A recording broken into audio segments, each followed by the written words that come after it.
Hello and welcome to this webinar on terminating construction contracts.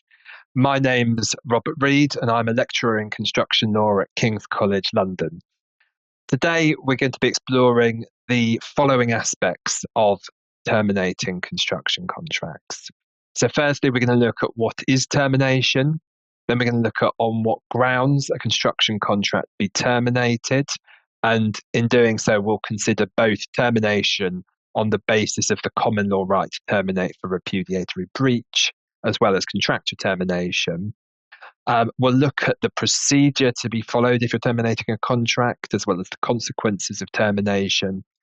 And then I'll go on to give a few practical points for termination, talk a little bit about the importance of getting it right, and discuss some alternatives to termination. So firstly, what is termination? So termination excuses the parties from the performance of certain of their obligations under the construction contract from the termination date. So it doesn't erase what has gone before, such as accrued rights.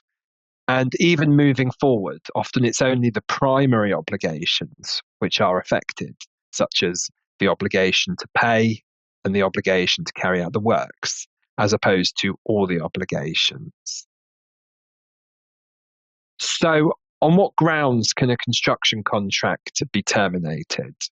Well, it's important to distinguish between, on the one hand, termination on the basis of the common law right to terminate for repudiatory breach, and on the other hand, contractual termination. Both of these will frequently be relevant in the context of construction contracts, as just because a contract has express termination rights doesn't necessarily exclude common law termination rights. So firstly, we're going to look at termination on the basis of the common law right to terminate for repudiatory breach. Now, even where the contract is silent on the matter, each party to a contract can terminate a contract with immediate effect where the other party has committed a repudiatory breach, so a very serious breach. This is a common law right. And clear language would be needed to remove this common law right. As a result, this common law right will often exist in addition to the express rights of termination under the contract.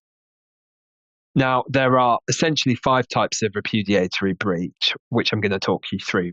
Breach of a condition, repudiatory breach of an innominate term, anticipatory breach of a condition, anticipatory repudiatory breach of an innominate term, that one's a bit of a mouthful, and impossibility.